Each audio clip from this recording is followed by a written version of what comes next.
6 উইকেটের পরাজয় দিয়ে চ্যাম্পিয়ন্স ট্রফির মিশন শুরু বাংলাদেশের। সীমাহীন ব্যাটিং বিপর্যয়ের পর তাওহিদ হৃদয় ও জাকের আলী অনিকের ফাইট ব্যাক।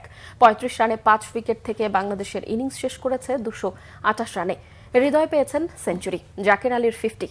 ২২৯ রানের টার্গেটে ব্যাট করতে নেমে শুভমান গিলের অপরাজিত সেঞ্চুরিতে ৪ উইকেট হারিয়ে জয় নিশ্চিত করে ভারত। মনির হোসেন খানের টেস্ট রিপোর্ট। সবার চিন্তাভাবনা ভুল প্রমাণ করার মিশন বাংলাদেশের। কেউ গোনায় না ধরলেও টাইগার অধিনায়ক ঘোষণা দিয়েছেন শিরোপা জয়ের। ভারতের মিডিয়ার আগ্রহ রাহিত রানায়, তাদের চমকে দিতে একাদশে নেই এই পেসার। ফিল্ডিং নিতে চেয়েছেন রোহিত শর্মা, তাকে সেটা উপহার দিয়েছেন নাজমুল হোসেন শান্ত, নিজে নিয়েছেন ব্যাটিং। প্রথম 2 ওভারেই দলকে বিপদে ফেলে সাজঘরের আরামকে দাঁড়ায় 2 ব্যাটার। মোহাম্মদ শামি ও হর্ষপ্রীত রানাকে উইকেট উপহার দিয়ে এসেছেন সৌম্য সরকার ও নাজমুল হোসেন শান্ত, দুজনই ফিরেছেন শূন্য হাতে। কিছুটা প্রতিরোধ তানজিদ তামিমের ব্যাটিংয়ে, 4 বাউন্ডারিতে 25 নামের পাশে। ভাইস ক্যাপ্টেন মেহেদী হাসান মিরাজও ব্যর্থ উইকেটে টিকতে। সেট হয়েও বড় ইনিংস খেলতে ব্যর্থ তানজিদ তামিম। পরপর 2 বলে তামিম মুশফিককে ফিরিয়েছেন অক্ষর প্যাটেল। রোহিত শর্মা স্লিপে জাকের আলীর ক্যাচ ছাড়লে হ্যাট্রিক বঞ্চিত হয়েছেন অক্ষর।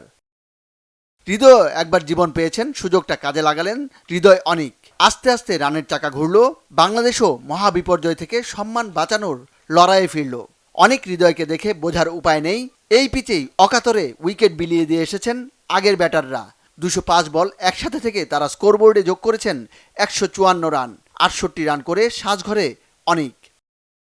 এর আগে 60টি ওয়ানডে 50 হৃদয়ের নামের পাশে। চ্যাম্পিয়ন্স ট্রফির প্রথম ম্যাচেই ম্যাজিক্যাল 3 ফিগারে পৌঁছানোর সুযোগটা কাজে লাগালেন তিনি। আউট হয়েছেন শেষ ব্যাটসম্যান হিসেবে ঠিক 100 রানে।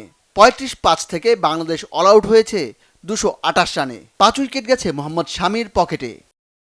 ভারতের জন্য বড় কোনো চ্যালেঞ্জ নয়, টাইগারদের ছন্নছাড়া বোলিং আর মিসফিল্ডিং কাজ আরও সহজ হয়েছে টিম ইন্ডিয়ার। রোহিত শর্মা শুভমান গিলের 69 রানের উদ্বোধনী জুটি। 36 বলে 41 করে তাসকিনের শিকার রোহিত। নির্দিষ্ট বিরতি পরপর উইকেট নিয়েছে বাংলাদেশ, তবে ভারতের ব্যাটিং ছন্দে খুব একটা বাধা হয়নি। শুভমান গিল একা হাতেই ম্যাচটা কেড়ে নিয়েছেন টাইগারদের মুখ থেকে। হৃদয়ের সেঞ্চুরির জবাব দিয়েছেন পাল্টা এক ম্যাজিক ফিগারে, গিলের ওয়ানডে ক্যারিয়ারের 8ম সেঞ্চুরি। অনেকটা হেসে খেলেই ম্যাচটা পকেটে ভরেছে ভারত। পরাজয় নিয়ে দুবাই থেকে পাকিস্তানের ফ্লাইটে উঠেছে বাংলাদেশ।